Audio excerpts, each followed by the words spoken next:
Ruy Lopez opening, Berlin, Rio Gambit accepted, 5.Re1 Nd6 6.Nxe5.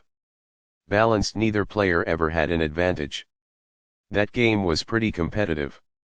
Both players had an amazing opening. That was an incredible middle game by both players. Sharp games are frequently the result of starting with the king's pawn, since it dominates the center and frees up the bishop and queen on the light squares. A typical answer is e5, which builds a position in the middle, controls d4, and frees up the queen and bishop on the dark square. The move nf3 advances the knight toward the center, engages the e5 piece in combat, and sets up a castle. nc6 defends the pawn on e5, advances the knight toward the center, and scans the d4 square. The Ruy Lopez opening develops the bishop to immediately attack the knight on c6, the lone defender of the e5 pawn. nf6 advances the knight and engages in an attack on the exposed e4 pawn. Castling gets the king out of the center and activates the rook. nxe4 captures the e4 pawn and places the knight in the center of the board, where it controls many important squares. 1 rupee activates the rook and attacks the knight on e4. nd6 retreats the knight to a central square that attacks the bishop on b5 and controls the e4 and c4 squares. nxe5 captures the e5 pawn, centralizes the knight and attacks the knight on c6. The knight is now adequately defended. The bishop is now on a square that is more secure. It is a fair deal after all captures. Recaptures.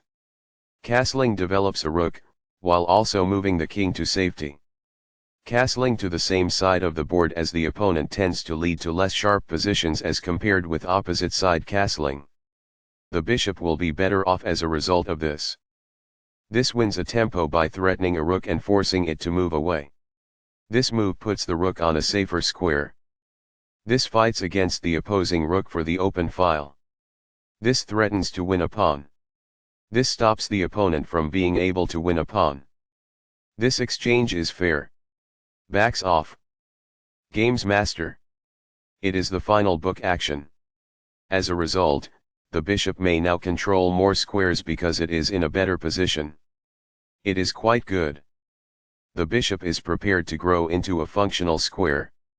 It is quite good. This develops a bishop off its starting square, getting it into the action. It is best. Among the best actions. It is quite good. This develops a knight from its starting square, activating it. It is quite good. Very precise. It is best. The knight can now control more squares as a result. It is quite good. It's alright. That's good. While not a mistake, that is also not the wisest course of action. That's good. By pinning a knight, this increases pressure. It is ideal.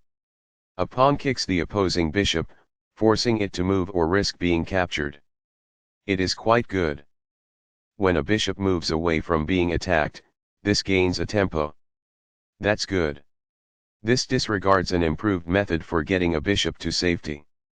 It is incorrect. After all captures, this is an equal trade. This is the only good move. It is a great move. Recaptures. It is ideal.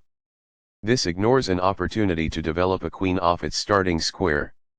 This permits the opponent to take an open file with a rook. It is an inaccuracy. This moves the bishop to a more active square, making it gain scope. It is excellent. Balanced, neither player ever had an advantage. That game was pretty competitive. Both players had an amazing opening. That was an incredible middle game by both players.